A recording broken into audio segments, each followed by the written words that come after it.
Hello and welcome back, everyone, to another episode of Heart of the Cast. I'm Farfa, joined with Joshua Schmidt. Hello.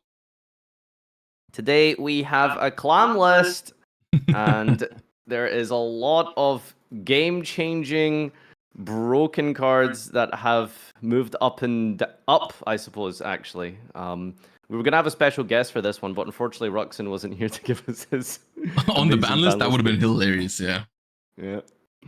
So yeah, we're going to, I suppose, talk a little bit about mostly Mass Duel right now. Apparently you're echoing, by the way. So I've fixed it already. They're just behind. Okay. Yeah, typical Twitch chat, always behind. So yeah, it's a bit of a Mass Duel, all types of Mass Duel stuff today. We're gonna be. Yeah, doing. we thought like I'm pretty sure we've mentioned Tenpai come into Master Duel already, but I felt like now that it's been out for how long has it been? 2 weeks. I think so it's worth reviewing. Like I'm sure we've both played against more Tenpai in the last 2 weeks than we have in the TCG since it's been out. I mean, I've played against it, but like the amount of games you get in on Master Duel is just a different, a whole different animal. So games, quote unquote. But some of them are games. Yeah, it's games of all time. It's really interesting as well because I think it's gonna be super like unique of a situation to talk about because it's best of one. Which is a totally different dynamic to anything we've known from TCG. So the deck itself as a go second OTK strategy, I mean, I think that really lends itself into such a favorable position in best of one more so than best of three. I think everyone can agree. So, I mean, but TLDR, we can talk about it in more detail later, but do you think it's been as good? Like the deck has been as good or as bad, depending on how you look at it, as you expected? Like the metagame of including Tenpai? I feel like people were anticipating Tenpai to be like this horrible format warping, ruining deck that like people were like, I'm not touching the game once Tenpai comes out, all that kind of stuff, right? Is it that bad for you? So I've only just hit Master, so I haven't had too much of a chance to get some good games in, but from the amount I've played so far, and I did play a lot of the Festival, which is a little different, I suppose, but there's a lot of Tenpai there. Yeah. I don't know. It's like some games are just complete non-games. Like, they'll just have like breaker, starter, extender or something, and it's okay, sure. That I agree with. I do think I think those games happen less often than I thought. Personally, I think there's more games that are like. I don't think it's as bad as I thought it would be. Basically, is what I was trying to say. But we can talk about it more later. Let's start with some generic stuff. I figured maybe if you want to perhaps talk a little bit about the quarter century Bazinga announcement. I mean, it's been announced for a while, but we got some updates. The bonanza. Okay, I know. I guess I haven't looked at those updates. Literally, I'm not sure which ones you're. Is it the ones where you just saw some of the cards that were going to be in it? Yeah, exactly. Okay, so it's pretty just, much just for context, remind me exactly when this comes out and how it works, because I don't think I remember. It comes out on I think it's less than a month right now. I'm pretty sure, which is it's like before the next main set. Which is really odd because for those of you who may have missed the announcement, there was a post last night on Konami's social media, which I am a huge champion of. They asked people to vote for a card that they want to see in QCR.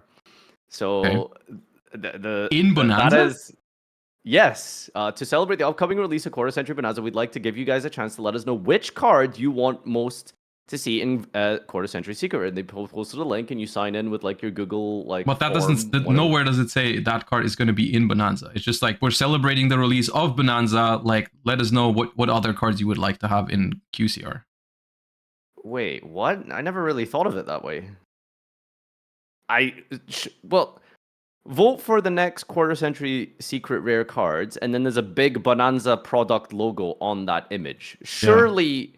No, I see where you're coming from. I see why you could definitely understand it that way. But the way you read it, you can also understand it as well, we've got this cool product with a lot of QCRs in it. By the way, which other cards would you like to see in QCR? Right? I think that's what they mean. Right. Okay. Wow. But I guess see I never. What you mean. I see what you mean. Yeah. Wait. So does that mean there's going to be a second one? Bro, I mean, I wouldn't be at this surprised. point, I mean, it's quarter century celebration, right? And we're only 2 years in. There's 23 years to go. I don't think I don't think it's the craziest thing to assume that they post this bonanza announcement and then, hey, vote for the next QCR. I figured those would be part and parcel. Right. Whatever. Anyway, the point being is that it's very likely that we will be getting well, not very likely. I mean, assuming that they do follow the protocol of the voting system, we might actually finally get an Air Neos reprint. Does it have? It doesn't have options. You can just free text any card. Yep, you just the form has what card do you want, and then please post a link from the official database. So you go to Yu-Gi-Oh card.db or whatever it is. Air Neos is in the database. Yep, he is in the database, and I voted for my man's Air Neos. So of course, let me tell you, there is a lot of people asking for Air Neos. So maybe the conspiracies will be uplifted in this next Bonanza set. So you know what's the craziest part is I can see Air Neos winning with how meme-brained the internet is.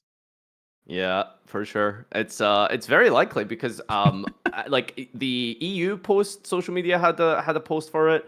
I of course was one of the first people to post Air Neos. Well, I personally hope it's not going to be Air Neos. I personally hope it's going to be a more useful reprint. Useful, by the way. Well, maybe he'd be useful if they acknowledged his existence.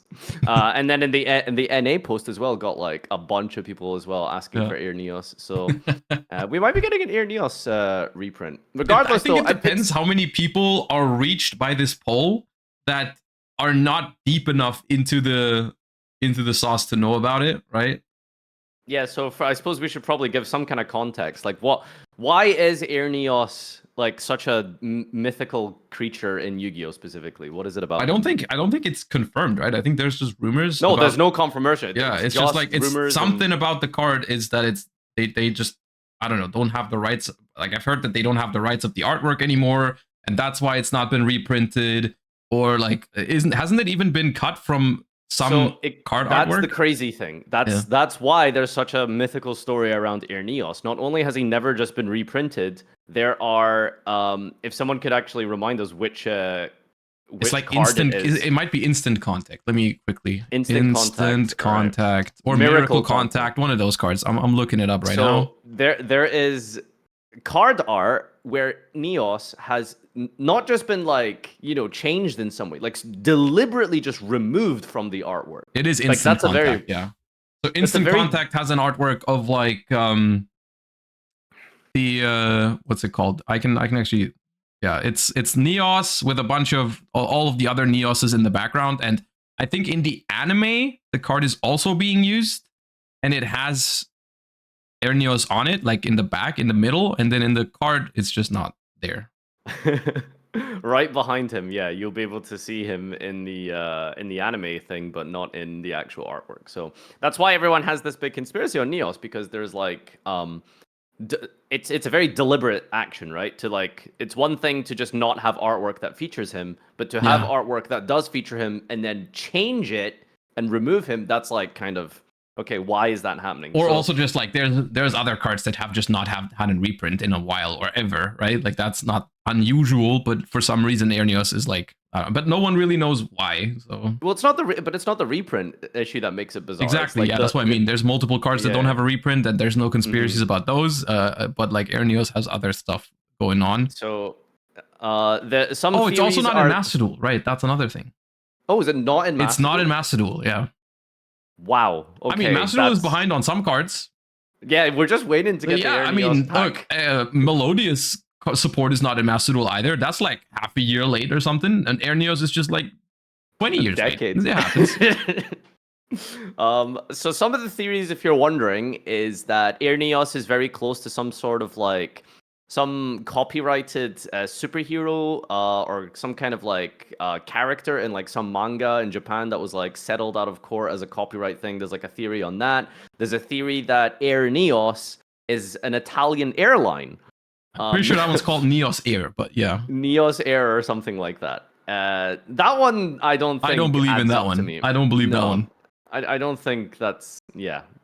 So, it's probably some kind of character in something that has a resemblance to Neos that looks too close, but I don't know, like, does Neos look like anything that anyone's ever seen before? He's just like... I don't. I feel like it's a rather generic artwork. I don't know.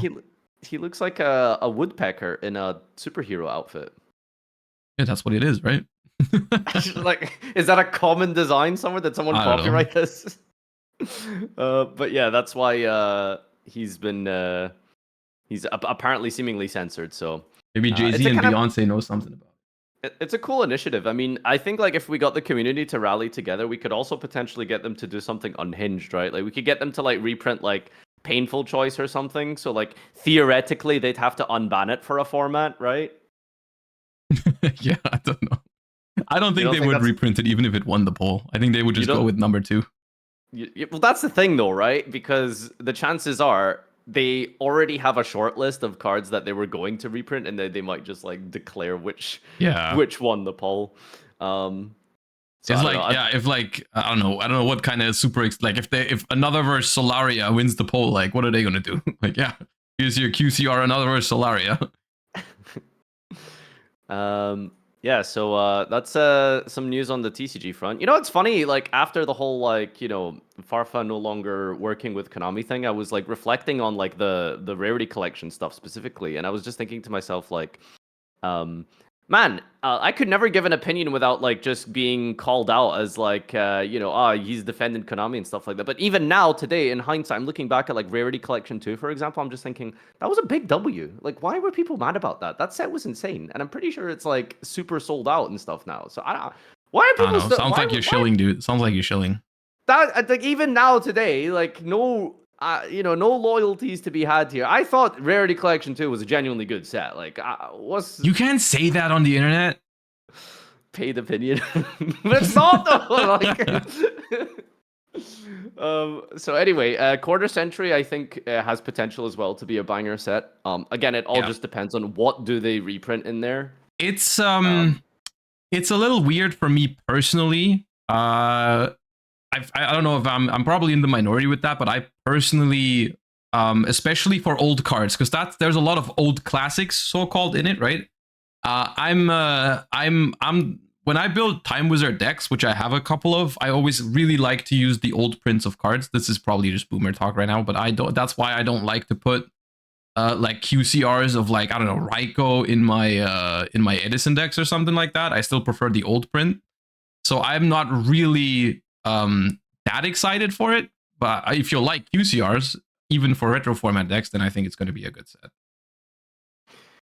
Yeah, so I mean the way it works, if anyone missed it, it's like a set within a set type of thing. So there's like one card in each pack belongs to a subset of basically all of these Time Wizard style reprints, which is an interesting way to, I suppose, potentially move us into a direction where we might finally be getting some traditional format reprints. Not that anyone plays traditional format, but, you know, Time Wizard and It'd be interesting to see if any of the banned cards are in those slots, because I think so far from the ones that are announced, I've been looking over some of these, and I haven't seen, like, I'm seeing a lot of cards from back in the day, like Mechanical Chaser, Injection Fairy Lily, Magic Cylinder, DD Assailant, Destiny Draw, which are all gonna be cool reprints for retro format players, right? But they are not, I don't think they're gonna hold that much value. So like, but if it's a matter of like, there's like, what is it, 5 cards per pack, and 4 are from like a more modern card pool, and then there's one slot dedicated to those old school cards, that could be a fine way to do it, right?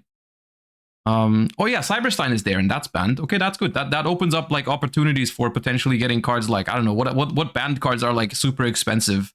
Royal Oppression, Trap Dust Shoot, those kind of cards, that'd be very good. Yeah, those are the most important ones, I think, especially Dust Shoot, because that's quite a staple in Amaryllis. Amaryllis is like, I don't know, what is it, $50 or something? Yeah. Metamorphosis. One. Yeah, Metamorphosis for GOAT for sure, and I think Maxi as well is really popular. Yeah, Maxi's like $8 for a common, even though it's banned and never coming back. Copium. Is it really that cheap? I thought it was like 15, 20 or something. There's a starter deck structure deck common that's like $10, which I still think that's insane. I think that's crazy for a structure deck common that's banned. Mm-hmm. I don't know what you would expect it to be, but he's getting reprinted for Speed Duel. Yeah, it's still $10. It's like $10 with a Speed Duel reprint announced. Huh. Yeah, I think we talked about this, but like it's very funny because they announced the end of Speed Duel products, right? But they said like we're gonna do one more set. It's gonna be the last one, and we're still gonna host tournaments after. And then they put Maxi into that set. We're like, this is the end of Speed Duel. We're gonna play this format until the end of time, and now you have Maxi. Have fun. It's the real go out with a bang type of dude. Leave on a high note. Release. Yep. leave on a high. Yeah, that's what that is for sure. So that's the situation there with the reprints and stuff. So we'll look forward to that. Before we move on to Master Duel, I feel like, let me know if you agree, but I've just been thinking, is this like the longest period of time that we've had without new cards entering the format in a while? Because I feel like the last time it's been like, because it's like 6 weeks until YCS Bologna, roughly, I think. More like 5. But like, there's just nothing changing, right? I'm not saying it like it's a bad thing. I think it's a good thing, right? But I feel like the product release schedule is like less full than it's been in a while. Well, I think that's mostly because last year specifically was more of an outlier example, right? Oh, yeah, maybe. It felt like last year there was a new product like every 2 weeks or something. Yeah, that's what I mean. So it feels like, I know it's not that long. Like we got Rage of the Abyss like what, 1.5 weeks or 2 weeks ago. And then the next set is like in 6 weeks. So like it's like almost 2 months without new cards entering the format. And like I'm saying new cards because Bonanza is, I think, only reprints. So that's not going to change the metagame, right? It's like it's a cool reprint set, but like it's not going to have impact on your testing or anything like that. And I feel like that's a longer period than we've had in a long time. Yeah, I don't know. It feels about right-ish, kind of. I think it's probably because it maybe feels that way because we don't really get a lot of big televised events to showcase the new set. I guess there was like the Open, and all of the NA events between Rage of the Abyss and Bologna. There's nothing televised. Is there? There's no YCS, right? No NA rather. Sorry, there's like a YCS Ecuador in like 2 weeks, I think, for example. Like obviously that's not getting streamed. Niagara wasn't streamed. Yeah. So yeah, South America is what I meant. Yeah. But yeah, it's probably that kind of contributing to Yu-Gi-Oh feeling a little bit not empty, but just feels like I don't think this is a bad thing, to be honest. I mean, from a content perspective, sure, like you'd have more stuff to talk about if there was a set dropping every 2 weeks. But from a player perspective, it feels good because it feels like I have time to settle like Rage of the Abyss format, observe some tournaments, see what's going on, see what people play, have proper testing time for the YCS and all that. It feels okay. Like I don't mind it.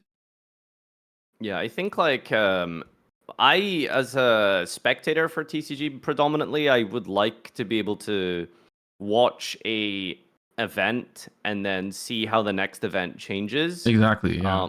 Rather than like, I suppose just having one whole unique event every single stream. I think with Snake Eye, it was the opposite problem we had, which is we definitely were burnt out on a lot of Snake Eye. It's you're walking a fine line, right? Because what you're saying is I would like to have a format, a YCS that I can watch in a format, and then have another YCS in the same format to see what changed and what happened.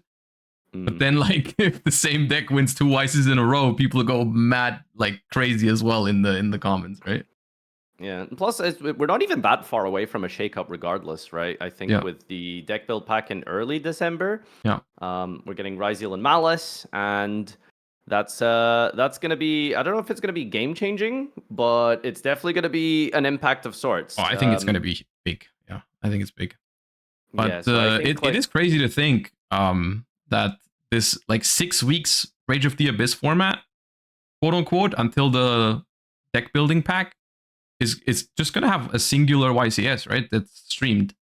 Is that a lot or is that not a lot in the grand? It's not a lot. It's 6 weeks for a single, like it's just YCS Bologna that's streamed in this format, right? Everything else, like there's events, but they're not televised. Well, I think people are probably welcoming it because how is it going to be?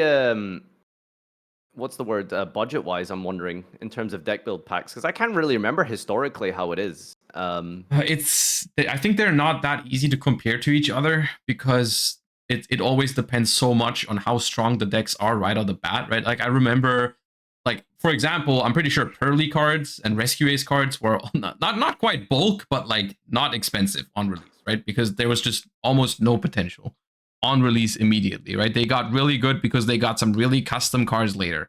And with this one, I can't remember the last time we got a deck build pack where the cards in there, people knew immediately were gonna impact the meta and be super relevant. Like Vanquish Soul was expensive because the rest of the set was nothing, and it took up like all the ultra rares. But people still knew it was only like a tier 2-ish deck on release, right?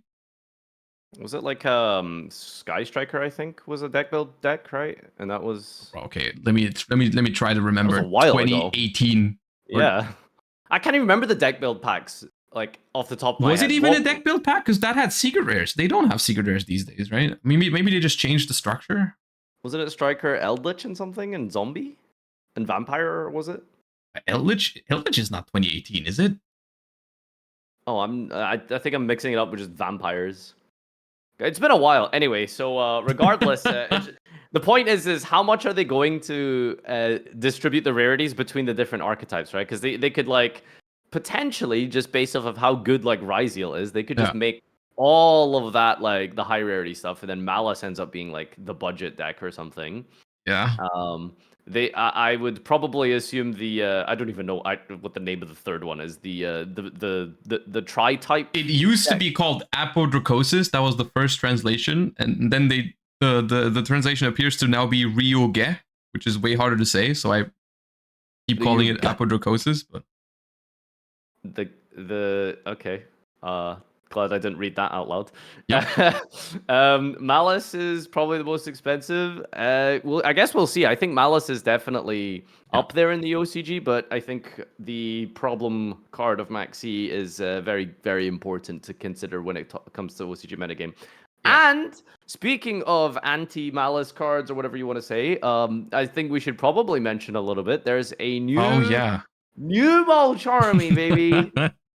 We now have Mulcharmies for 3 different attributes. There's only 3 more to come. There's the and you predicted this one, I'm pretty sure. Yeah, I mean it's about as insane to predict as, you know, just nothing, right? Like, oh well, there's extra deck and normal summon. I wonder what's next. I try to gas you up, and you immediately just ruin it. All right. Well, you know, to be fair, you know, I guess I was very, very passionately determined that we would get a graveyard one. So we got Grave Banishment. Yeah. So we're now 3 for 3 when it comes to Mulcharmies that directly shit on Ritual Beast. So that's. I mean, dude, Ritual Beast just does everything. So like, no matter what you do, is like it's gonna ruin Ritual Beast in terms of those kind of effects. Yeah. So what do you think of it? I think it's good. I think it is I think it's the weakest one of the 3 so far. Because it has niche side deck usage. But if it's good against the deck, it's going to be really good. But I don't think it's a card that you will see in the main deck. Similar to, I mean, Fuvolas is a often main deck card. Ferulia is a sometimes main deck card. You know, I've seen people do it. This one, I think, is going to be primarily side decked, if even played at all. I think it's going to vary from format to format, but it is one of those cards that you're going to want to have, and you're going to want to look at it every format and be like, hey, does this like screw up any decks in the format right now? And then you're going to play it. Yeah, exactly. And I think that's the biggest takeaway, because I think a lot of people have gotten a bit Mastodon brained or something, because shocking, you know, revelation, guys. You don't need to play every card every time ever in your main deck, you know, constantly, right? Like it's okay for a card to have situational usage, right? I think one of my favorite examples is, you know, that quick play spell card D-Barrier? What is it called again? What? It's you mean the TCG exclusive Spellbound? Spellbound, yeah. That's like a perfect example. I really like that card, and I thought that even when that card was revealed, I thought, okay, this is a really cool card. This is genuinely going to see some usage. It's just super, super niche, but when the situation arises, it will be decent. Yeah. And people did find a couple of usages at the UK Open. I think a decent amount of people were actually side decking it. I've entered OICS with that card before. I think it was against Pearly. Yeah. Where they would try to rank up with the trap, and you just chain that to it. It's a good side deck card, yeah. Yeah, exactly. I mean, look at Phantasme. That card went to Bedge for like 5 years, and now he's back in like a lot of decks. I think that's the best thing about cards like this, you know, with the new Mulcharmy. It's like it's like fine to just be like a nice little option. Yeah. But I think the problem with something like this is like when it's good, it's fucking good. But like, look, we're playing a card game. Different strategies have different weaknesses, and in a card game with a side deck, there is always going to be cards that hurt certain decks, right? Like, but that's just one of those things. Like some decks don't have those glaring weaknesses, and then in those formats you should probably just be playing those, right? It's like, I see what you mean, but I find it hard to imagine that there's a deck that can't even like play around this card just like a little bit, right? Ritual Beast, come on.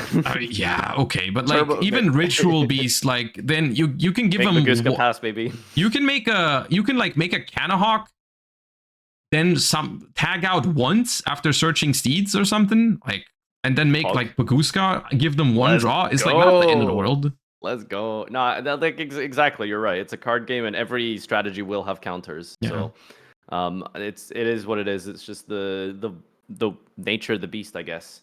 And I think the most important card that I believe we've sort of, you know, went back and forth on is well, not card but deck, is Malice. I think a lot of people have been discussing the fact that this Mulcharmy specifically says Grave and Banishment, so that includes Malice, and Malice is a deck that does summon a lot from Banishment. So do we think that this is going to be a staple side card for Malice? I can really see it, because I mean, it's not just Banished, it's also Malice does the entire link climbing thing that Mathmech used to do, right? Your Splash Mage into Transcode into all that kind of stuff, which you guys know how I feel about that one, so I'm not too mad about being able to counter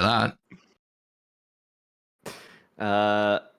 Dude, I played against Mathmech last night, just off stream, and it's crazy just the influence you have, because like my opponent top decked a circular, and I felt like I was more angry than I should have been. That's exactly what you should have felt in that moment. Just by association. Like, okay, there's good top decks in Yu-Gi-Oh, but because it was circular specifically, I was like, that German guy, he knew something.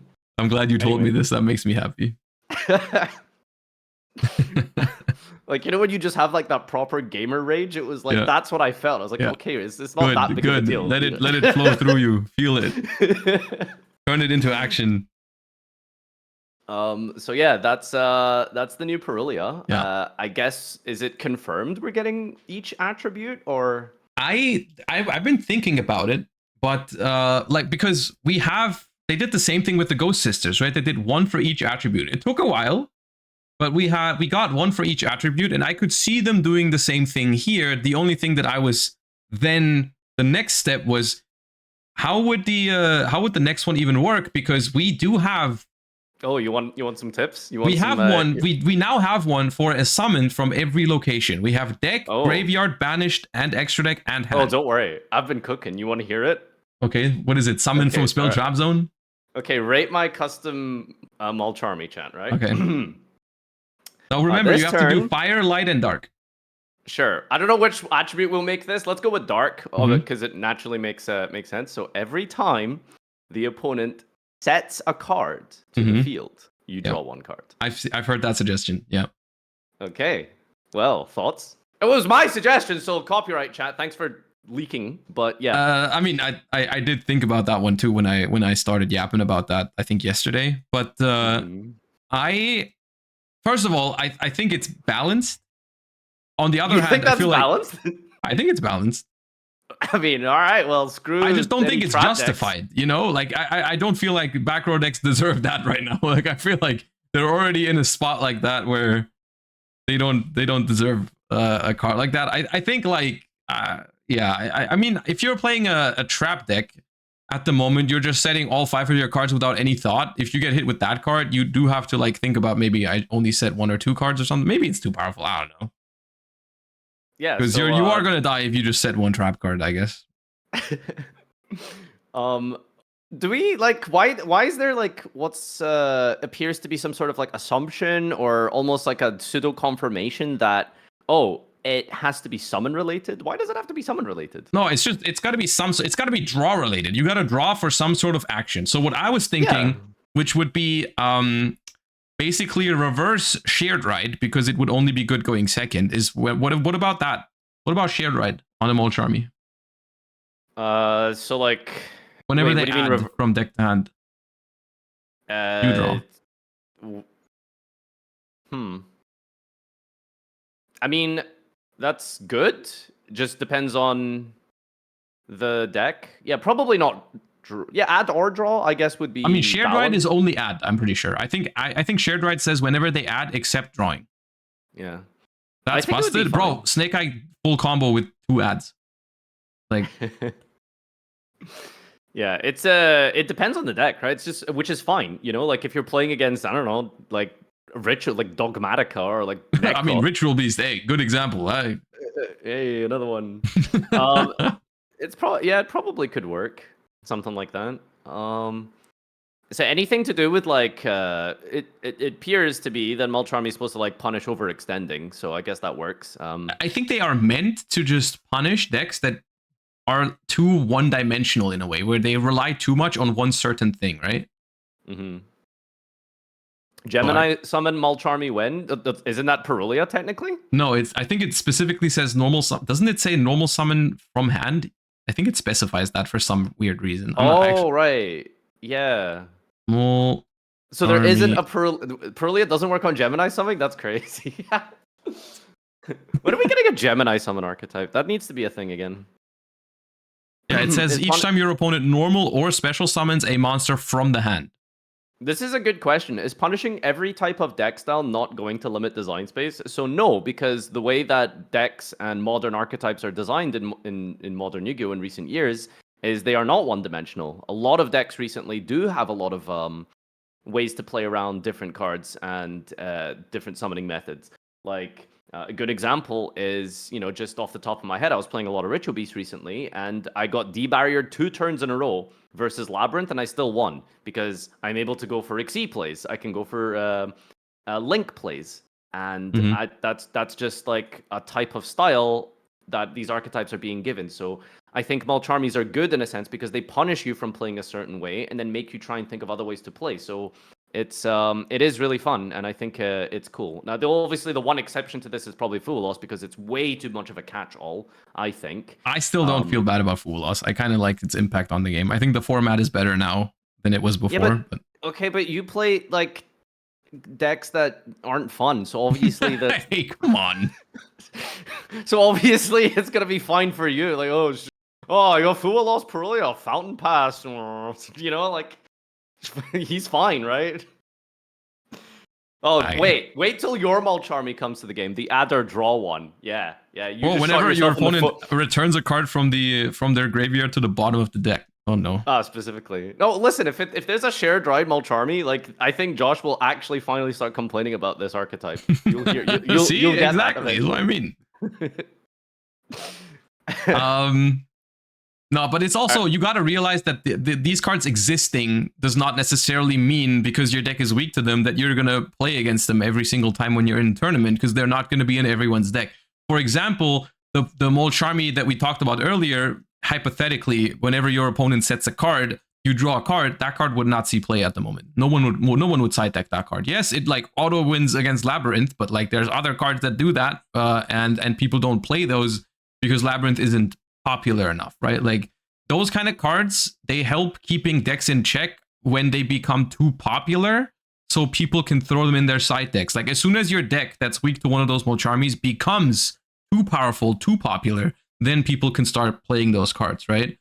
And in that scenario, maybe a card like that would feel more justified. Because at the moment, if you're telling me, hey, they're making a Mulcharmy that completely screws over like Labyrinth specifically, I'd be like, yeah, that's weird. They shouldn't do that because Labyrinth doesn't need to be solved. But in a world where maybe the best deck in Yu-Gi-Oh! By far is a trap deck that sets 5 every time, then maybe it would feel more reasonable. You know what I mean?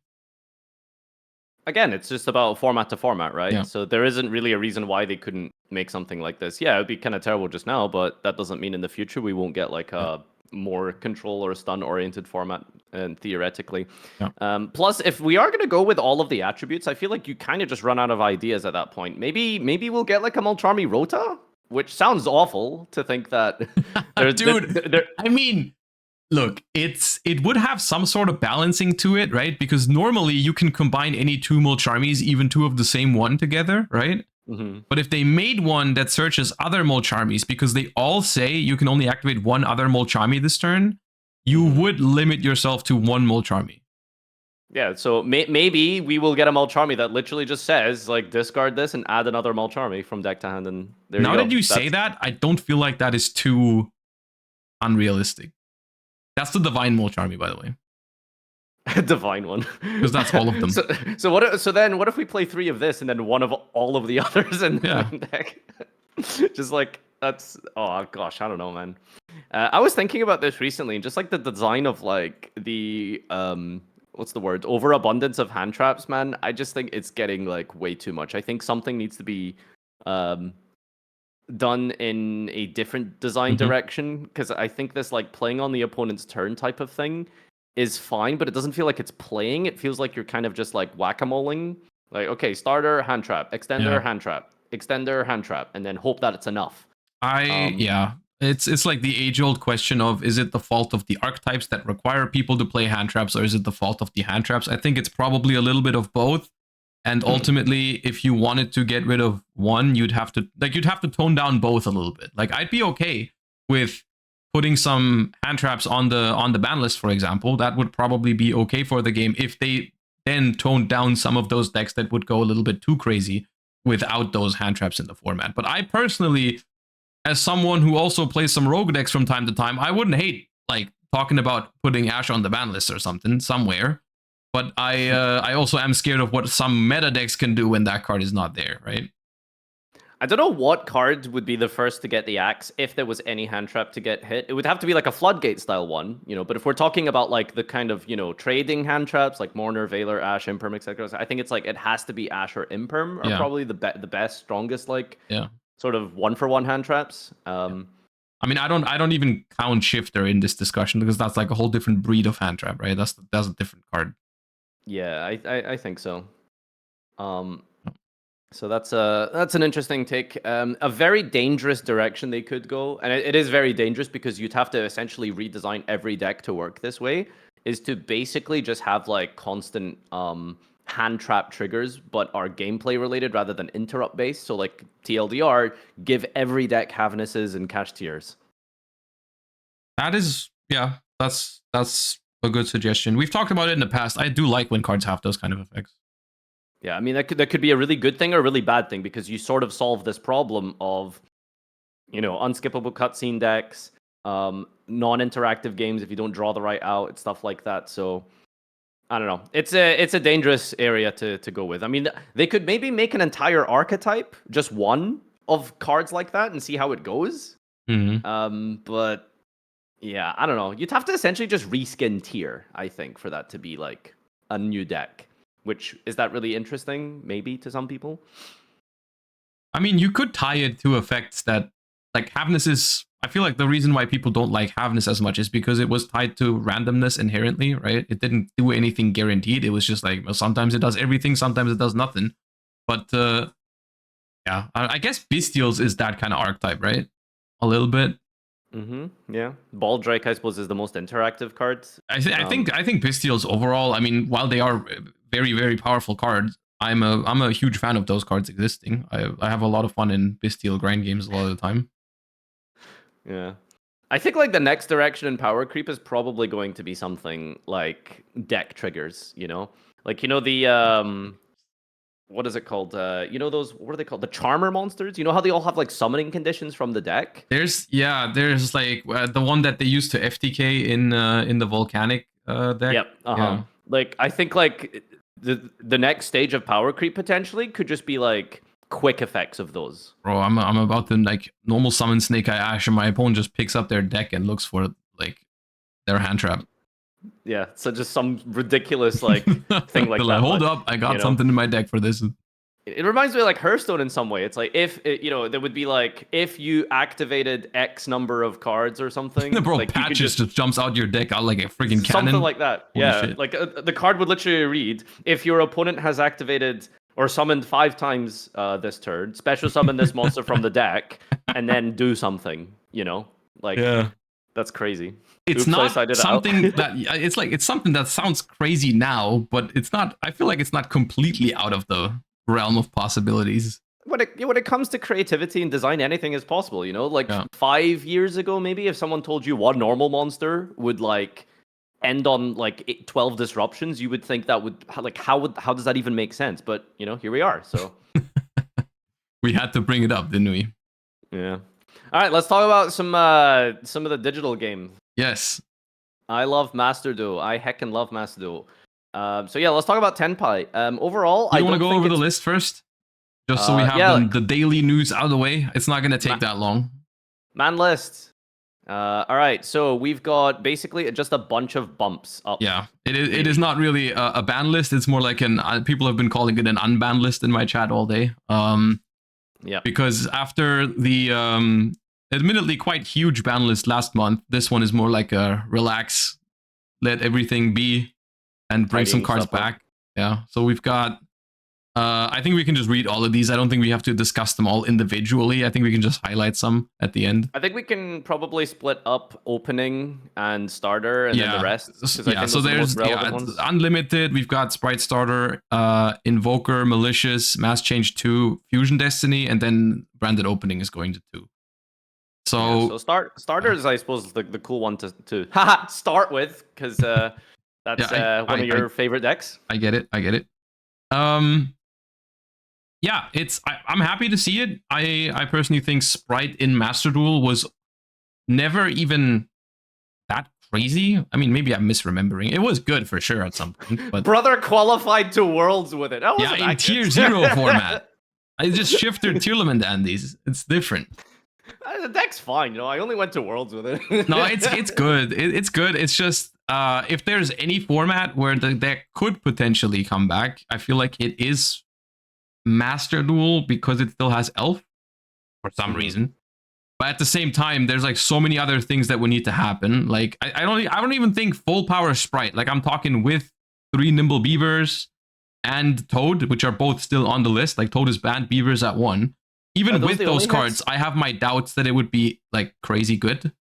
What other Sprite hits are there in Master Duel? Is it like Jet and Blue or what, 1 or? I think Blue is at 2. Beaver's at 1, Toad is banned. I think Swap Frog might be at 1 still. 2 Blue, 2 Jet. Yeah, that got destroyed for like some reason. I want to mess around with Tri-Sprite at some point again. That deck cool. was really fun. Yeah. The definition of restrictions and stuff. Oh yeah, Fountain at 1 is also Sprite nerf. It is. No, trust me, it is. It is. Consistency bump for Branded, which is whatever, I suppose 1 to 2 is, I guess an extra copy of Branded Fusion in some way. Is there any other target for opening that you really go for in Branded? It's usually, you can summon Quem, which can happen sometimes. If you already have access to your plays. There used to be some cool plays back in the day with like early days Branded, where you could sometimes activate Poly without monsters on the board. If you wanted to summon Guardian Chimera, then you could chain opening to summon out the Tragedy and then immediately fuse with it. Stuff like that. But I think most 90%, 95%, it's just summon Aluber. X-Saber Invoker is completely relevant. 1 and 3 is just not a thing for it was at 1. No one really played it. I've had someone summon it against me, I think, at some point, but like it's whether that card is at 1 or 3 makes no difference. Malicious to 3 is semi-interesting. It's just an extra body, which is, pretty good. Yeah. And with Beatrice still legal, we know that Tearlament is a deck in TCG historically that played a lot of Malicious. I don't know if it's like standard these days anymore. But with Tearlament losing Perla Rhino, it's obviously not a replacement. I was saying the same thing earlier, where they got to replace some of their good mills, quote unquote, right? Because like Rainbow Bridge and stuff. I mean, you could still play it with Horus cards or something, but like not nearly as good of a mill now. So maybe you replace them with Malicious, because it's both a good King Sarcophagus discard and a good mill, and you could play some Beatrice lines or even like Beatrice. I mean, now with 3 Malicious, you could do like maybe Beatrice and Pilgrim Reaper or something. Yeah. If you have access to both of them, and then like overlay them for, I don't know, F-Zero or something. Crazy. Do you think you'd play like the hero? Like Dangerous? Denier and Dangerous? I mean, people have been doing that in the TCG, right? I mean, they kind of did that because Kit was banned. So I don't know if you, in Master Duel, you only have 2 fusions a turn. I feel like you'd feel really bad using one of those on Destiny Hero Dangerous, because then what's the other one going to summon? Kit Kolos, and then what, right? Your 2 fusions to turn are Dangerous and Kit Kolos. Like, those are not endboard pieces. It's kind of weird. Yeah, it's like half your power play going into a hero, I suppose, is a bit weird. Mass change 2 to 3. I didn't even know this card was at 2. I said exactly the same thing. I had no idea. Like, did it go to 2? Was it at 2 on release of Master Duel, or did it go down at some point? And I just it's probably launch. Been since launch. I don't remember ever them putting it at 2. I know it's at 1 in the OCG still. But yeah. I unironically don't know what deck would even want to try and play this. Like, historically, it was Phantom Knight, BA, Tearlament, maybe. So like potentially. Yeah, funnily enough, it's not a hero buff at all because they just used the other one. Ooh, Darklaw and Bell. That's spicy. Yeah, of course, it's not even a hero card. That's the irony. It's like it's always been played in non-hero decks as a way to basically just cheat out Darklaw and Dark decks. So yeah. And Fusion Destiny to 3 is somewhat interesting. I mean, this was like such a staple engine in TCG for like a solid half year, and do they still have like Celestial banned or something? I remember they did some weird hits to. Yeah, Celestial is banned in Master Duel. So that you lose a lot of your utility in the hero engine. But I mean, it's so good. Like, just Verte summon DP, but I don't know, maybe DPE power crept? Is it Bestials? Like, what is it that makes DPE not worth it anymore? I think it's not powerful enough with how much you have to change your deck to accommodate for it, right? Also, Little Knight is a big deal, right? Like your opponent uses the DP and is no longer this like infinite value engine. It's just like if your opponent can play, they'll just Little Knight it. Yeah, that's the thing. Like before Little Knight, dealing with DP was like kind of difficult. Like anytime you did try to non-destructive remove it, you could just chain it, and then it would be in the graveyard. And it's like, okay, well, how do you deal with it in the graveyard? Like Rhapsody and Berserk, like what are you making? You know. But now we live in an age of like SP and Bestials, so it's like. Yeah, it's just not as good. So what we need you to do, Konami, is bring back the boy. Bring back the real Verte target to Master Duel. Wait, Dragoon? Hell yeah. You think that would change things? I mean, it's a cope, but I don't think it would. I don't think it's impossible for Fusion Destiny to see play, but I don't think it's what you summon. I think like because what they used to do initially is just like, oh, if you're playing Verte and not hard drawing those fusion spells, it's like you play some combo deck, and if you get stopped or max seed or anything like that, that's one way for you to just turn any 2 bodies into at least something, right? And you can do that with IP or SP without having to play like 3 main deck slots for it, right? Like if I get hand trapped a bunch and I have 2 monsters on the board, I can just not play 3 bricks in my deck, and I can just make an SP and pass, right? Yeah. And that's not even that much worse than ending on DP. Yeah, for sure. I mean, SP is like just such a good card in general. You know, it's like the utility and versatility it offers, and because of how resilient it is, I think it's super strong. But I would go out on a limb and say that Dragoon would, if they were both legal side by side today, if you were forced to play that engine, which one would you pick? I think Dragoon would maybe be. I would play Dragoon over DPE personally. I think it's reasonable. I think it's a reasonable thing to say. I mean, you'd have to try and mess around with both. Maybe it would vary from format to format. Like in some formats, certainly an Omni Negate would be more relevant than a pop. Yeah. DP with Celestial. Yeah, I think the draw of Celestial was so good. That's honestly my favorite part of The grindiness was the fun part. Yeah, it was always a less impactful effect, right? Immediately, right? A pop is less impactful than a negate. It was more about the dynamic it created that was both better and also more fun.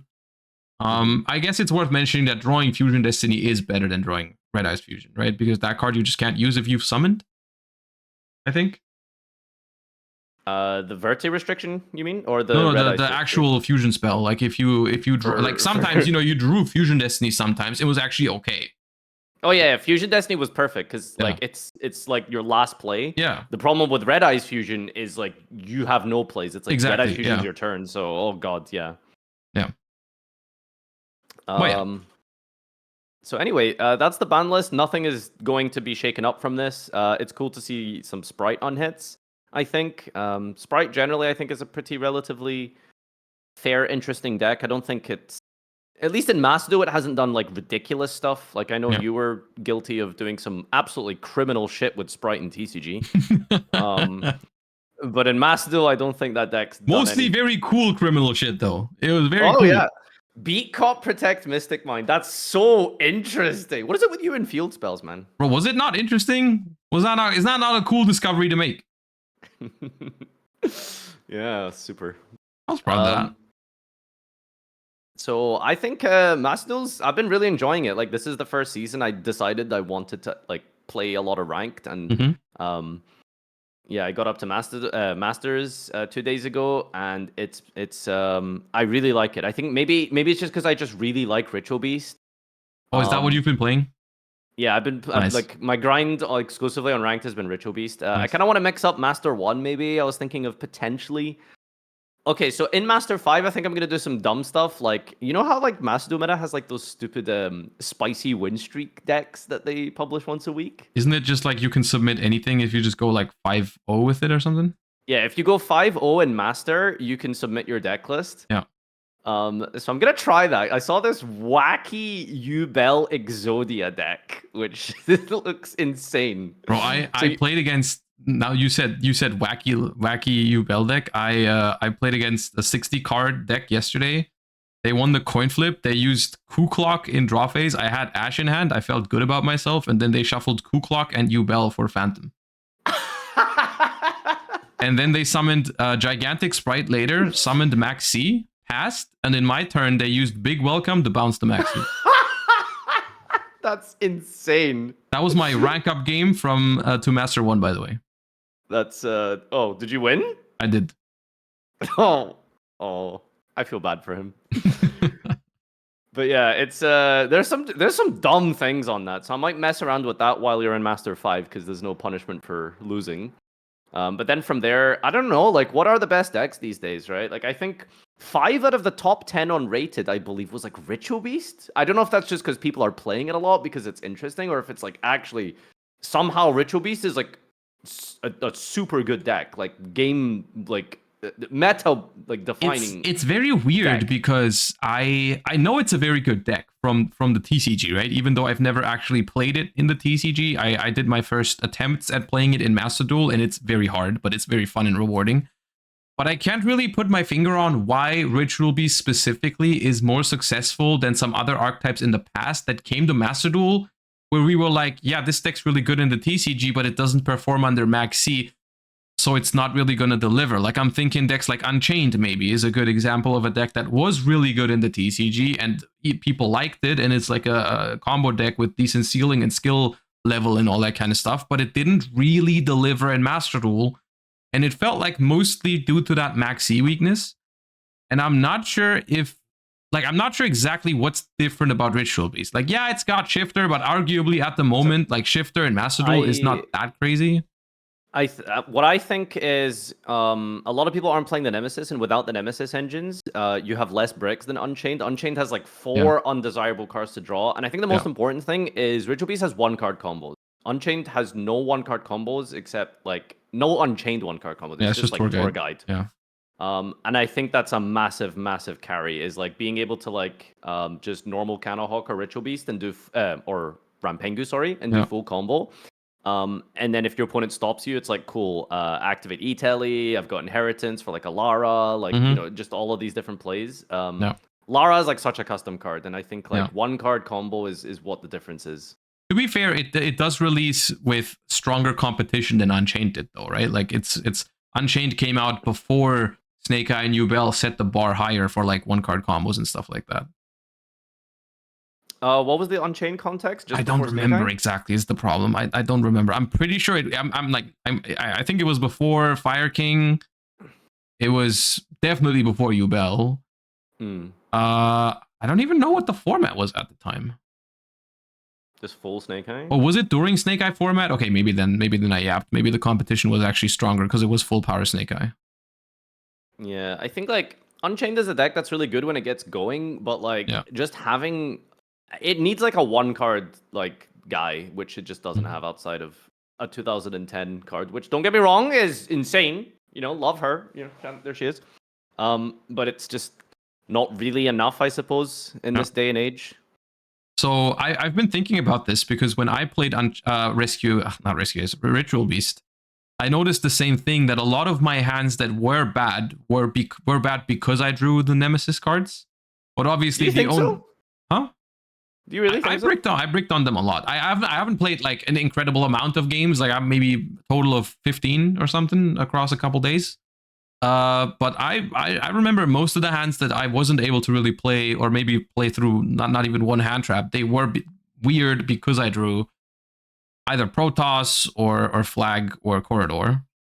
Personally, I found that the Nemesis cards were actually really good when you could get a little bit going, because then they kill themselves for free, and then you just have a Protoss. But yeah, like once maybe, you like, I mean, I had a small sample size. Maybe it was just unlucky, but I had a couple of hands where I couldn't even get one thing banished, right? And then obviously those didn't really help. It's interesting because, like, you know, a lot of the top decks, as mentioned, aren't even playing the Nemesis engine. So, I mean, people are just taking games against Snake Eye and Ubel and stuff with just steeds. I mean, that's the dream, right? If that deck was both good and viable without those cards, then that'd be the dream, because you wouldn't have to play the bricks, and you would actually win your games in more like in a more fun fashion. I feel like, even though, I mean, I gotta say, I've won games with like Protoss. I've pulled through the combo against Max C against Tenpai, and then I just Protoss called Fire. That also felt kind of good. Yeah, that's it's fun when you're on the giving end, shall we say? Yep. I just don't understand, like, how does Ritual Beast beat what is it called? Like Tenpai without Protoss? Like, they make you start, and it's like one steeds is enough. Like, is it like? I know you have shouldn't like, be. Yeah, like how? I mean, you start. Okay, they can't use Genroku while you have the Link 4 if they don't just like Lightning Storm it, which I guess you can protect from with Lara. Yeah. Are people ending on Baguska? I guess it depends, like, what people are doing with combos. I mean, like, Baguska is really powerful against Tenpai, right? Because it's in defense, so Lightning Storm can't out it. You're immune to Shifter. Actually, I'm pretty sure if you get Shiftered by Tenpai, it's bad for Tenpai, because then they have less, like, it's way harder for them to actually OTK, because they can't do like the whole revive from grave stuff. Yeah, maybe. I mean, I could see it. Like, if you can manage to maybe play through one hand trap and pass on like Link 4 Steeds Baguska, not that easy. Baguska is definitely the game changer, because, like, depending on what line you're doing, I suppose instead of going for Protoss, you know, you're ranked for it instead of the Banshee, you just go for Baguska. And yeah, I suppose Baguska plus Ratorai Steeds. Maybe that might be good enough. I mean, I'm pretty sure if you can get to that combo, you should win most of your games against Tenpai, unless they need to draw like Droplet for the Baguska, which is the only out that I can think of, unless they hold an Imperm or draw an Imperm off the top. So it's like Imperm or Droplet, maybe Raigeki, but I'm not seeing people play Raigeki. It's mostly hand trap builds from what I'm seeing, right? And maybe that's another thing about Ritual Beast, is like, I'm pretty sure people are just not using their hand traps correctly on it, right? For sure. You know, it's like the amount of people that I've had, like, I mean, this might just be a diamond thing, but hitting Elder with like Valor or has that happened to you? Yeah, I've had it once or twice. Nice. My favorite is when I have Nochi up and I start doing combos. They drop Imperm and they can only target Nochi, and then suddenly there's like a delay, and then the glass shatters, and you're like, ah, I see, reading. It is a very complicated deck. I don't really blame people because I mean it is by far the deck that the most people ask me in chat at the moment. Is like whenever it comes up on stream, people are like, how do I interact with this deck? I don't understand what's going on. Like people say that a lot. I do think it is the most complicated deck in the meta at the moment, probably. And I think like, yeah. Do you want to talk about like how you hit Ritual Beast? We can talk about it in a moment. I just wanted to say that the thing that helped me understand it so much was just playing it myself, right? I've been playing it, and I have like the way I approached it was I've been misplaying with it like crazy, but I went into it with the expectation of doing that. Like I knew the deck was going to be super complicated, and I told my chat, I was like, no, don't backseat me. Just let me go in. If we lose games because I misplayed, that's fine. As long as we can see it after the fact, like we can tell what we did wrong and all that kind of stuff. And I had a good time that way, even though I did misplay because I expected to misplay. And that's how, like, today, for example, I played a games against Ritual Beast that I probably would have lost that I didn't know what's going on, but I did learn a lot from playing and failing it myself. Yeah, I think that's just a normal part of Yu-Gi-Oh. If you want to learn how to beat a deck, playing it is the best way to do it, and you start to notice where your choke points are. Yeah. I personally, like, I would say, like, let's say, for example, you only have one imperm. I think, like, a safe hit is to probably just go for the Kimon Falco. The Link 2 is quite strong. Yeah. Or if you can, right? Because the you do have to realize that the Nokia Drago, the contact fusion thing, makes it so you can only target it and not other Ritual Beasts. So, like, that will change your line. There's also sometimes you just look at your hand and you're like, hey, my hand actually beats everything except for Protoss Call Dark or something. You can just imperm either imperm the Protoss or imperm the Banshee, right? Yeah. I think the problem with like that situation is like, okay, Protoss Call Dark is like, what's the dark deck? Maybe Yubel, and like, man, that Link 4 murders Yubel. I mean, you can replace that really example with fire, right? Like maybe you're scared of them going Protoss Call Fire because you're playing Tenpai or something. Like, yeah, if they have like if they just start with like, I don't know, normal summon Canahawk, imperming it immediately could be good. But then you're just also playing the guessing game, right? Like there is ways they can extend it. Teleport. Teleport's at 2. Lara hard draw with another normal summon, I guess. The thing is, I think if you have Lara Canahawk, I think you always start Lara so that you actually, like, you use your extra normal summon on your Canahawk, and then you have another normal summon later. I mean, if you don't have another Ritual Beast, yeah. But if you have another Ritual Beast, why not just test the water with the just Canahawk first? Yeah. And one thing as well is, like, if you do want to just immediately hit, like, the Rampengu or the Canahawk, I don't know how popular Book of Eclipses has been in the top ladders. Has it been popular? Yes, but I think what you're about to say doesn't matter, right? Well, so like you're saying that you should imperm it on summon? Yeah. They can still activate in Chain Eclipse and it resets. Okay, so wait, so I saw you summon Canahawk, I imperm it immediately. They eclipse it. Now what? No, they can they let the imperm resolve. And then they go Chainlink 1 Canahawk, Chain Eclipse, and then Eclipse sets the Canahawk. Oh, right. That is a specific interaction with booking things face down because they reset. If they activate it and then banish it or droplet it away, then that's true. Then it won't resolve. But with Book of Eclipse specifically, it won't make a difference. A lawyer game. What the hell? Yeah, so setting is different to banishing and going to grave. Okay. Fantastic. But yeah, what are people doing for Tenpai? Let's talk about that. I've seen some criminal shit like thrust for threatening roar. Like people are down bad to beat Tenpai. Like that's crazy.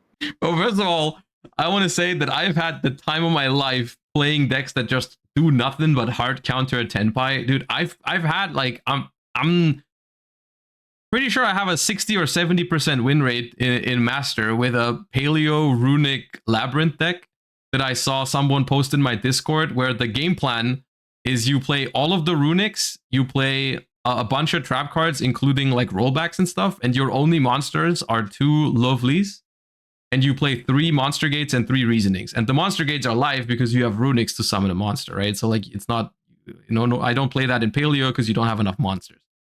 So Okay. because they always make you go first, all you do is like activate Reasoning or Monster Gate. You mill 40 cards until you hit a lovely resets like D-Barrier or something. You have big welcomes in the graveyard as well because you play those. You can hand loop them with the lovely, and you just have like all the, and you can't lose to Lightning Storm and Feather Duster because you play all the runics to summon Hugin to protect from it. And I unironically, I've played this deck for a good, I think 20 games last week at least, and I've beat every single Tenpai. I haven't lost to a single one. It's been great.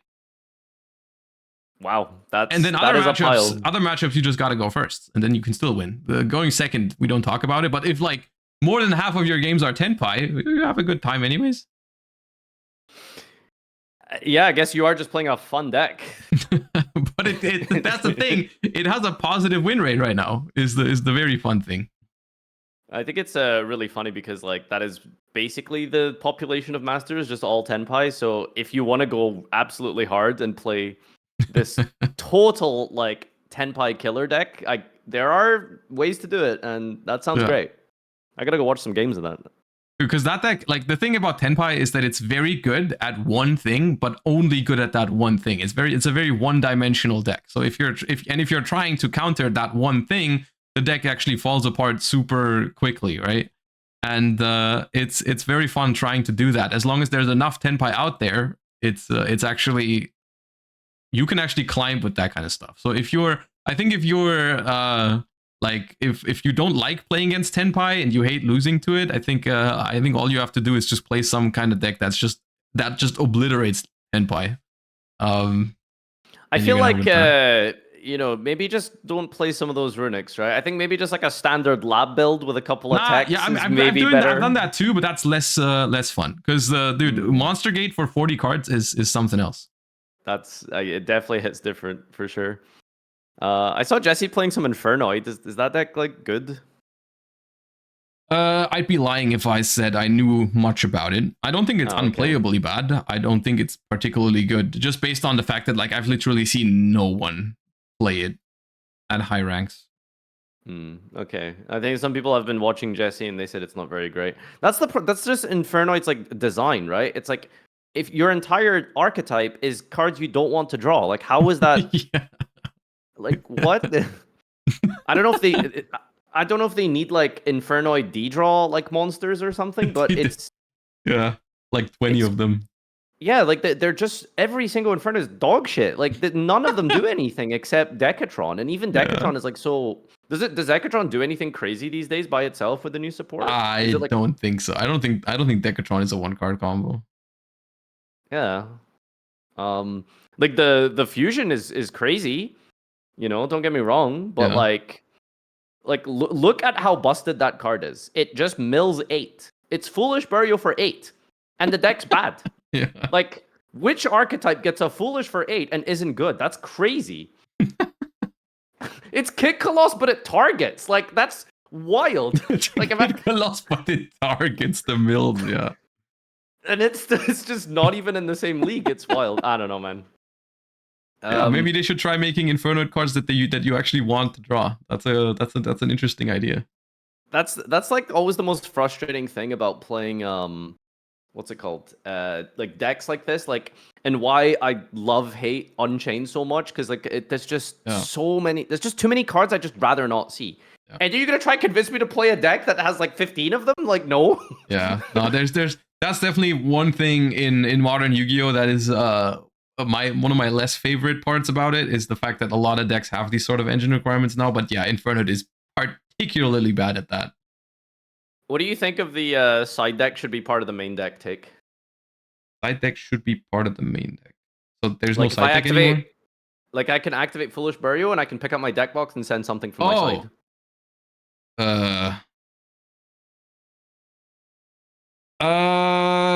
Conceptually, I think it'd be cool because I would never be drawing bricks again.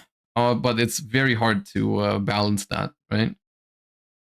I just don't want to ever draw a brick. Like I just I mean that sounds tempting. But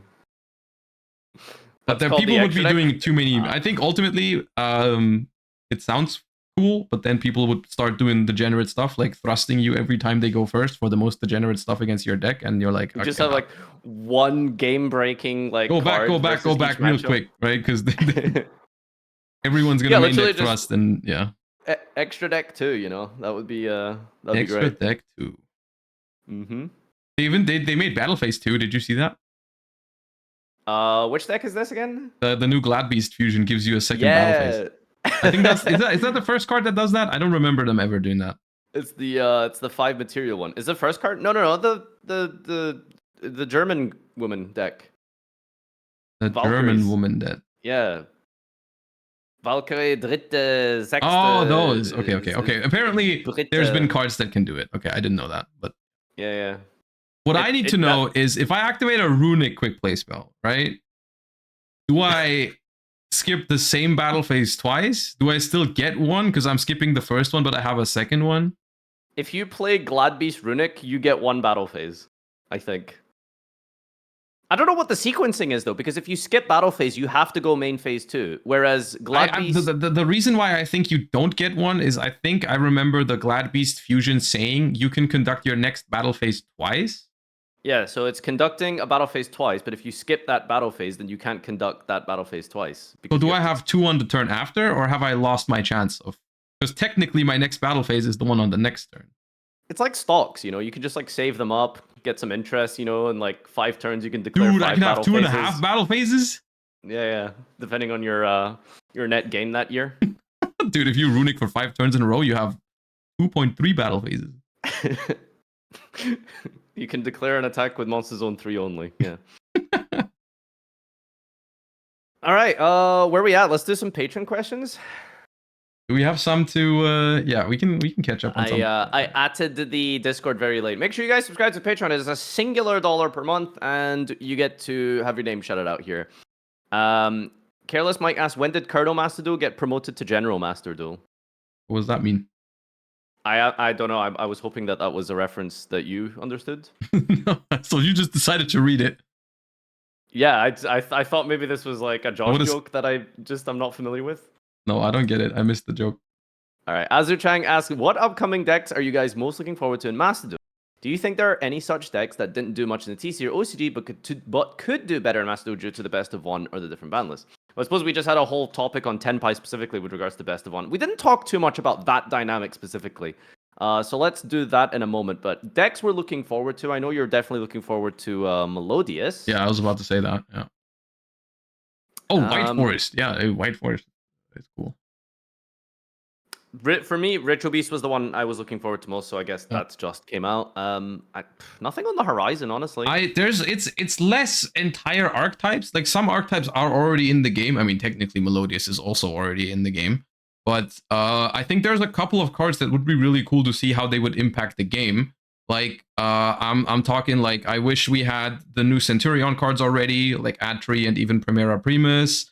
I wish we had Nightmare Apprentice for Chimera decks because those are nowhere. And Nightmare Apprentice is a really good card. I feel like it'd be the perfect time to release that card to make the deck relevant enough to see play, but not too late for no one to care about it anymore. So that'd be cool. Isn't Nightmare Apprentice really late? I feel like it is. Yeah, I feel like we've been having it for a while. It was what is it? Legacy of Destruction? I think it is. Is it? It was in Lida. Yeah. Okay. Well, that's probably gonna come at the same time as Melodious. Probably. What else was in lead? I'm pretty sure we have a bunch of cards from that set already. Tenpai, for example. That's the big one. But that just recently came out, I guess. Memento. The Lightsworns were in Legacy of Destruction? Yeah. Those have been out for like that's true. Months. 2 months, maybe. Lightsworn is semi-recent, right? Wasn't that like just before Worlds? No, after Worlds. Lightsworn was... Lightsworn before Worlds? You don't remember? You guys played Tier, didn't you? Do you not remember if there were Lightsworn cards in your deck? Well, we definitely didn't play them. But I think they were out. Lita had Nightmare Throne. There's a lot of cards that... Like, there's definitely cards from Legacy of Destruction that we've had for like 2 or 3 months. Maybe longer. So I would like to play a good fusion deck at some point. I think I do... I was playing the festival, and I honestly had a lot of fun with Thunder Dragon. Like, oh my god, like it really took me back to just summoning. There's just something so satisfying about getting these big, just huge guys out that are purple. I don't know, like fusion. Pure Thunder Dragon is the only deck I will forgive for summoning Colossus against me. It was really fun. Tears in a fusion deck. Tears like I don't know. It's not a very typical. Yeah, but tier ends on like one fusion and it's not even that big. It doesn't make the huge oomph. You know, if we summon it, it's like fine. Yeah, you don't compare that to like Branded summoning all these big dudes or Chimera also getting things onto the field. You also don't have a fusion spell, right? That's a different feeling. Yeah, like a dedicated fusion spell is sort of important. Or quick play fusion into Guardian Chimera type vibe, you know. What's missing from Chimera? I think it's just Nightmare Apprentice, pretty much. I mean, you could argue the Fiendsmith engine is important in the TCG right now, but that's a different topic. But like for the core Chimera, it's the Legacy of Destruction stuff, which is the Nightmare Apprentice and I think Diabells. Was that also in Legacy of Destruction? I don't know. Maybe it was info. I wonder if they'll give us another early deck. Like, you know how like we got Poplar basically at the same time as Phantom Nightmare dropped it? Yeah. I wonder if we'll get something like that in Mass Duel. Like, imagine they just drop like Malice, Ryzeal, and the other one. Like, I think that's always very cool when they do that, because then you can kind of like for sure like try those cards firsthand immediately. I'm sure there's like a lot of money and marketing and research that has went into this, but I feel like if I pick up a deck in Mass Duel and I really enjoy it, I'm like, damn, I want to try and take this to my local card store. Mm-hmm. And then I try and do that, and it's like, oh, well, it's like 6 months out of date, right? Yeah. It feels like Mass Duel and TCG could feed into each other really well. Yeah. Whereas maybe they fear that it has the opposite effect, where if TCG and Mass Duel cards are legal at the same time, then people will be like, oh, well, I'm not going to buy these TCG cards because I'd rather just buy them in Mass Duel. I don't know, like if that's the opposite. I mean, but if someone just doesn't want to spend the money on like physical cards, Master Duel is always an option, no matter what the format is. Yeah, but that's what I'm saying. It's like, okay, 2 decks come out at the same time. Well, I'd rather just focus on Master Duel, right? Okay. Whereas for me personally, it's like, well, I'm gonna try this deck in Master Duel. Shit, I really like this deck. I want to try play this in TCG. Yeah, no, 100%. I'd be the same. I would still probably have the deck in both physical and Master Duel. I don't know. I feel like the people that always prefer Master Duel, they prefer Master Duel regardless, even if the decks come out like in a different time. Yeah, I mean, I'm definitely one of those players right now. Like, Master Duel for me is just like the best way to play Yu-Gi-Oh! In my opinion. It's how I've been enjoying it a lot. So, but yeah, decks that could be so let's touch upon, just for the Patreon question, the best of one element of Tenpai. Like, what is the biggest difference between it and TCG? To me, personally, it does. First of all, it doesn't feel that different. And second of all, if anything, it's like slightly less toxic than it is in best of 3 sometimes. Because you know what happens after game 1 when you're playing against Tenpai. Yeah, you know it's Tenpai. Well, let's be real. In Master Duel, you know it's Tenpai roughly 50% of the time anyways, because they make you start, so you know it's Tenpai. But what happens in the TCG after siding is when they know that you're going to probably make them start, they side the most degenerate stuff as well, right? Like, I haven't seen many heat waves in Master Duel. I haven't gotten thrust into some trap card in Master Duel. Like, I mean, if they just go Seals Pass, that'd be fine, right? But they don't do that. They just like flip Anti-Spell or activate Deep Barrier or activate Heat Wave or whatever, right? And then when they get to go second in the TCG post side, they also have way more like the degenerate cards in their deck, specifically to counter your deck as well. So it's I don't feel like it's been as bad as people were making it out to be, or maybe I even anticipated. No, I think you're right. I think and like when you try and play your deck properly, like your deck building becomes a mess if you try to do too much at once for best of one, right? Like, that's what your side deck is for. So if you're trying to like build your Tenpai deck to have all of these like weird degenerate go first cards, but also you want to go second, like your deck just starts to not work, and you have consistency issues. So I think people kind of are just opting to go for one or the other. I'm not gonna lie. I've had some people go first with Tenpai. Wild. my suspicion is that it was just muscle memory. They just clicked first. Like I've been close. I played Tenpai exactly once when it came out on the first day, or not quite the first day, but the first stream after Tenpai release. I played Tenpai and I almost did that like 2 or 3 times. It's a different type of ball game. Tenpai's win rate is 100% higher in Master Duel. That's probably true, yeah.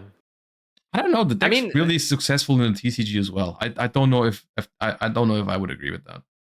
It's just hard to debate, right? Like we need to like get some results from it. Like I don't know, Yeah. is there like it's very popular? I can definitely say that it's a very popular deck right now. I don't know whether that's new toy syndrome or because it's easier than other decks or because like people like the change of pace or actually think it's really good. Probably a little bit of all of that. But I personally, from my experience, my win rate against Tenpai is fine.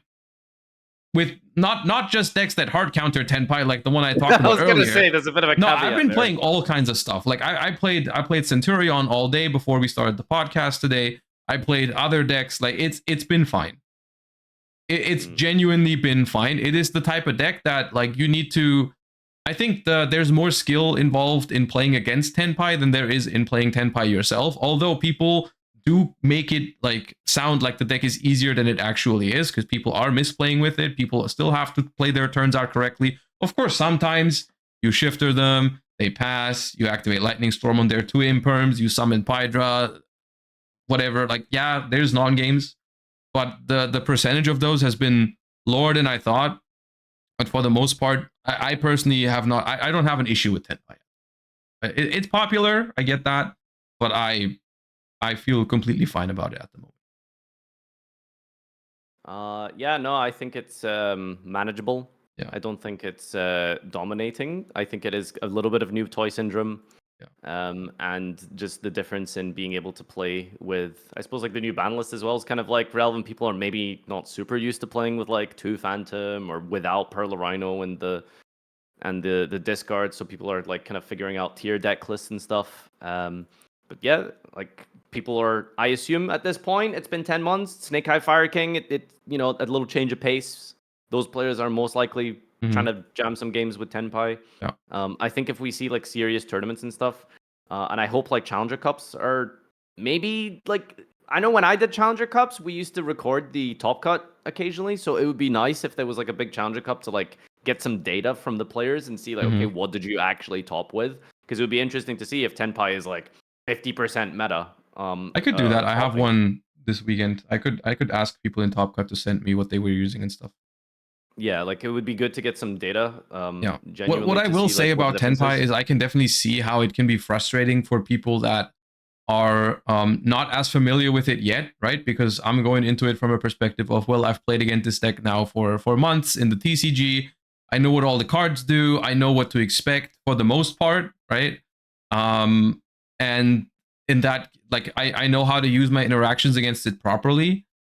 It is the kind of deck that feels very unreasonable if you just like make 1 or 2 mistakes against it, even if they're small ones. Like the fact that you can just like throw 2 or 3 non-engines kind of suboptimally and then still die to like a single Kaiman in battle phase, it can definitely feel frustrating, I think. Yeah.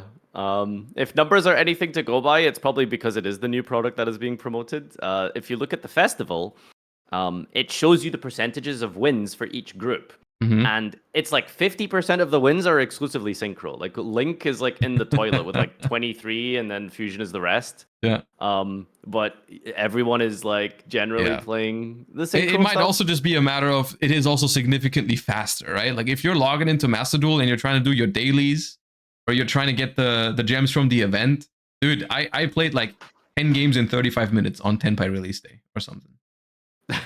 Like it's genuinely crazy. If you're just trying to finish the event or something, like I'm not gonna sit down and play like branded, right? Because in the time that I'm winning 3 games with branded, I can have 15 games with Tenpai. Even if I lose some of them, like it doesn't matter. Yeah, let's go next. I think that could be the thing for a lot of people in festival. It's like, okay, I just want to get this done because it's not not that interesting.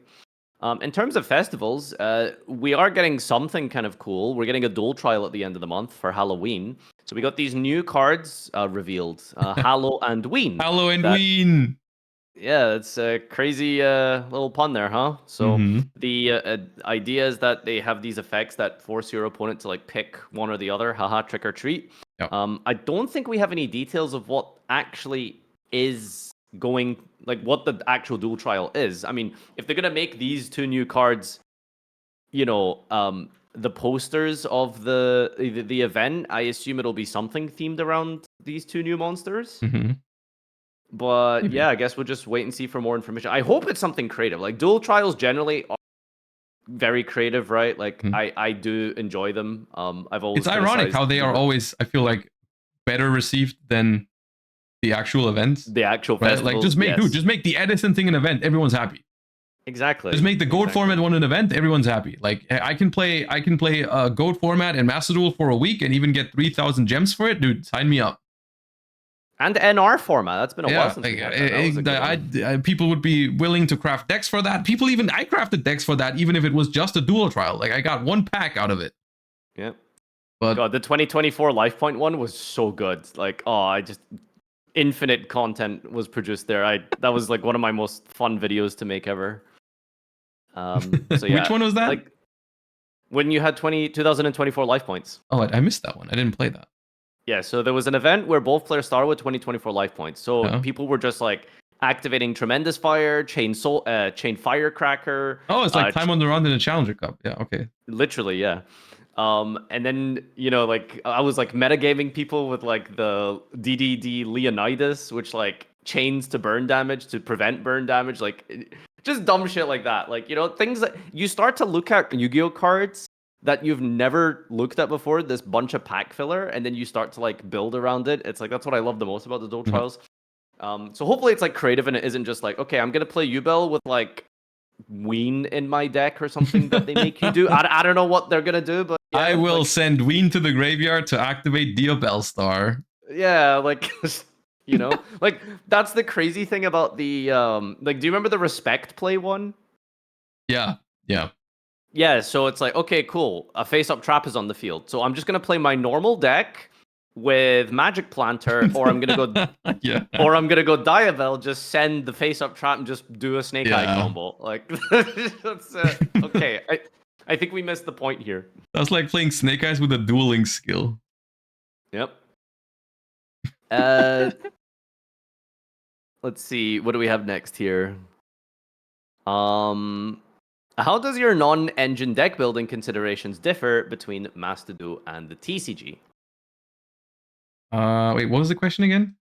Non-engine deck building. Oh, yeah. I think for the most part it's relatively similar. I think something that is more like there's definitely some non-engine cards that you see a lot in TCG, but never in Master Duel.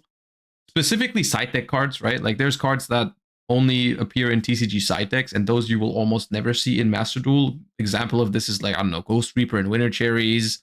Obviously something like Dogwood, but also a lot of these like a lot of trap cards that people side for going first. Basically any card that is only good going first or going second has a way lower usage rate in Master Duel than in the TCG. I mean, even a card like Dark Ruler No More, right, which you see in almost every single Yu-Gi-Oh tournament you go to, you don't see it as often in Master Duel. You don't see it never, but it's. I don't remember the last time I got Dark Ruler. I can't remember. Yeah. Yeah. Well put. I think that it's way more frustrating in Master Duel if you build a certain way. Like I've tried to play like go second decks, and if you play against like some wacky strategy that just does too much turn one, then that kind of messes you up. Yeah. Hand traps just I feel like are always the safest bet for anyone who wants tips on that. Like if you're just playing any kind of deck that has a smallish engine, you can never really go wrong with just playing a bunch of good hand traps. Yeah. I mean, there are board breakers that are better than others at going, like there are some that are useful going first, and those you will see in Master Duel. Droplet, Tactics, those kind of cards. Yeah. I love Droplet. That's like, I think my favorite non-engine card. That card is so fun to play with. stick. Do you think we'll ever see a best of 3 format in Macedon? I think they may potentially do a festival or something, or dual trial with that. But the problem is like, one? Yeah, the problem that I see with that is probably cost. There's probably a lot of coding and engineering associated with that they maybe just don't want to invest. But I think it would. I don't think it's that. I don't think it's that. I think the main reason that is just a theory, but I think the main reason why we don't have best of 3 in Macedon is because they want this online Yu-Gi-Oh client to be like easier to digest, easier to and just log in and play like a game or two, instead of sitting down for a 45 banger of a set, right? Every single time you play. And I guess they don't want to split their players into two different camps, right? Like if they, because you could say like, well, they could just have it as an option, right? Have a best of 1 ladder, have a best of 3 ladder, but then maybe like they were afraid that each individual ladder wouldn't get enough players, I think. Yeah, it's most likely the main one, but it's a lot to invest in terms of time and designing the interface and graphics and all that kind of stuff. Like there is still cost associated with it. No, it's not free. Yeah, but I don't think it's, once you already have the game coded like the way it works, I think coding a screen where you can side deck is not the craziest amount of work you'd have to put in. Obviously it is work. I would love to do it. I would probably enjoy it. I don't think it would be its own mode. I think it would very likely be a festival to test the waters. And then from there, I guess they can analyze things. But I would love to see it as I could see them like testing it with a festival or a dual trial, and then potentially like, I mean, who knows? Maybe eventually we'll have like tournaments in Master Duel as well. It's not something that is impossible, right? Not something that's unthinkable. The Duelist Cups are already taking place in the game. You know, you could also have like other kind of tournaments. It'd be cool, right? We have Duelist Cups already, but it'd be really cool to have more opportunities to take part in tournaments in Master Duel itself, not like third-party organized tournaments or even Challenger Cups, which are all great, but like it's another thing if you can just maybe sign up to a tournament in Master Duel itself. That'd be really cool. Yeah. Like a Master Duel YCS kind of thing, right? That'd be insane. Yeah, dedicated interface with that would go a long way. I'm just curious, like if they created a best of 3 ranked ladder, which one would you play?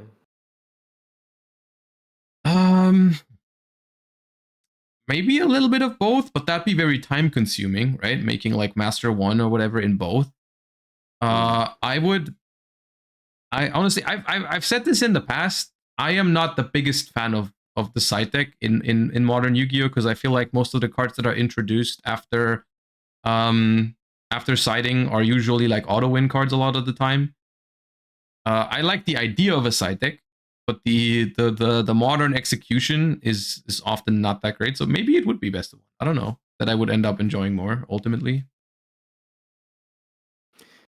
Yeah, that's the problem. It's the side deck, I think, is a controversial opinion, but the side deck creates a lot of non-games, and you'd see a lot of complaints if new players were experiencing best of 3 for the first time, new Master Duel players.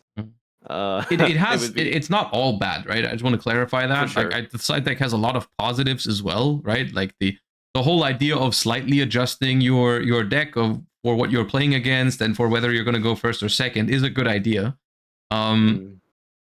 It's just a matter of there's a lot of cards, like we talked about earlier with the Mulcharmies. There's a lot of cards that completely annihilate certain decks, and those are just like predominantly found in the side deck and not in the main deck. I think the strength of Master Duel, and probably a huge portion of the population, mobile gaming, I don't think is that big in the West, at least nowhere comparatively to Asia. And mobile gaming over there is like a big thing. And I think if you were to make Master Duel best of 3, it's just best of 3 it takes too long, right? Like I feel like a lot of the games that get jammed are people like commuting to work or something. It's like that's like maybe one best of 3 game, right? Not even, dude. Yeah, probably like best of 3 in Yu-Gi-Oh literally without a timer, right? Easy 45 minutes if you go to game 3, at least. Oh, simply, yeah. I think. Like one paleo best of 3. Good God, that's like a whole Josh stream. Bro, done. Dude, I one match per stream. Yeah, see you guys tomorrow. All right. Come back for the Diamond 4 push tomorrow. One per day. What is your opinion on the trick or treat cards? And I'm asking Josh because I know Farfa hates fun. That is a crazy take because I'm the one who has advocated for dumb, like stupid duel trials more than anyone here. Okay? No, I think that's accurate. I think that's accurate. Anyways, to answer your question, I think they're fine. What's the point of them? Like, what is? Like, I mean, there doesn't need to be a point, right? They're just cute and fun. They're called Halloween, and they released at the end of October. Yep. Fair enough. Cool. So it's like, but then it's like, okay, so what's your opinion of them? Like, what does that mean? Like, cool. Well, I like right? them. Like, I don't know. Like, what is there to say? Dude, I'm not bothered by the existence of 2 cards that are not competitively viable. They're just here to be a little chuckle, right? The thing is, they're not even fun. They don't even do anything fun. That's because you hate fun. What's so fun about Halloween? Tell me, what are the effects of them that? Dude, like, it's make because you go, wow, the holiday is called Halloween. Right? But like, and so, right? I get that, but yeah, you know? And so at Halloween, usually the children go around the neighborhood and they go trick or treating, right? And so both of these have an effect that let your opponent choose between trick or treat. You don't have the imagination for them? What, inflict 500 damage to your opponent for each zombie in your graveyard? Don't worry, I'm cooking for the duel trial. You'll see what my imagination will produce, okay? And you're gonna regret that, okay? These cards are going to produce fun. Fair enough, but other than that, I mean, I don't know. I thought they were like live twin like retrains for a moment, like because I saw the pictures first, and I was like, wait, what are they giving us? Like all art live twins? That would be cool, right? But you just tell me like Hallow is like. I mean, just to be clear, I don't think they're like hilarious or anything like that. It's just like fine. Sure. It's just whatever, dude. I read them. Hold on. I was like, okay, these suck, but they're kind of cute, and that's all there is to it. Remember when Farfa said Tenpai was bad? I'm sorry. Like, is this streamer racism? Are you like mixing us all together? Who is the most infamous person for saying Tenpai is a bad deck? I watched I watched a YouTube video of an OCG player on the situation of the OCG right now, with like Rythiel and stuff. And they were discussing how good Fuvolos was against certain decks. And they said for some reason, people think that Fuvolos is good against Memento when it's not. And they put a screenshot up of my Twitch chat with you saying that Memento summons like 10 times from deck Keck W at someone. They used me you as specifically? Yeah, it was you. It was you yapping like crazy, and they were like, "Dude, people don't know shit about Memento. They even think it's bad into Fuvolos when it's actually really good into Fuvolos." And it's just a screenshot of you yapping in my chat. Okay, but to be fair, that's like not an accurate representation of you know, that could be anything, you know. That's I just thought it was very funny because it came out of nowhere. I was like, dude, why? I'm watching an OCG player opinion on their format. There's definitely some context here. I gotta go back and mods. Can we check the logs, please? I need to know what the context was there. Yeah, someone was logged in my account. Trust me. Memento summons from the extra deck a lot. It doesn't it? No, it doesn't. Doesn't it? Don't you like summon the fusion like 3 times? They said it can full combo with like 2 draws. Okay. I don't know. That's +1, bro. like that's pot of great. Like, is that bad? Maybe people. I think OCG players are so master duel pilled that they like, you know, if my opponent gets 2 draws, you know, that's good. Like that, I'm in a good spot. You know. Maybe that's what the. I mean, if you get to the full Memento end board, though, I'd agree with that. What is even in the full Memento board? It's the trap, pop, Radium Burst. And they're happy. That's like 17 Appaloozas. That is a lot of Appaloozas, true. All right, so I guess that's all of them. There's a couple more here that are just coming in now, you late boys, but let's do one little last one. Yeah, okay, this is one last minute submission. This is a fun one. Do you think Masdu will introduce new rarities like the special processing that Duel Links has? I don't Dude, know. have you looked at this? Looked at what specifically? Do you know what the processing is that they mean? No idea. What is it? They added it to Duel Links recently. You can now basically customize your card's rarities. Like you can make it look like a Starlight. You can make it look like a gold rare if you want to, even wherever you would do that. You can like that kind of thing. Like you can apply a border color to it. You can apply a surface thing like a Starlight rare effect to it and stuff like that. It's really cool. I am very down for that. I think if it's a win-win, the business gets to go big money, stonks go up, and we get to play with our cards and make them nice and shiny if people want to. And it's not mandatory. You aren't priced out of it. You aren't held back in any way, gameplay-wise. Like it's a complete win-win for everyone. It's just it's just the age-old question. We've been talking about this in the past with Royals, where you said you wish Royals were like, there was some way to guaranteed achieve a Royal, right? Even if it was somewhat costly, right? The question is, if the more exclusive you have these rarities, the more whales you'll have. That like, what did Jesse spend recently on royaling like 3 tier limit cards? Like 3K at least. I'm pretty sure he said. Yeah, that's like not Canadian, so a lot of money. But yeah, like a lot of people would do this, you know. That's the funny thing. I find it hard to imagine that like relying on a couple of whales getting some royal rares would be better than just having people craft them for like 10x what a regular ultra rare would be. I mean, I for myself, I would craft some ultra rares as royals if you told me like, yeah, it's 10 times the price of a regular ultra, but you will get a royal. Right? Yep, that's my number one like cosmetic suggestion. Just make royal rares deterministic, or give an alternative that is deterministic. 90 UR cost instead of 30 to craft a card and a special rarity. Depending on the deck, I would do it. Yeah. I don't know what it's a simple I mean, I'm sure they're not. I'm sure they've thought about it.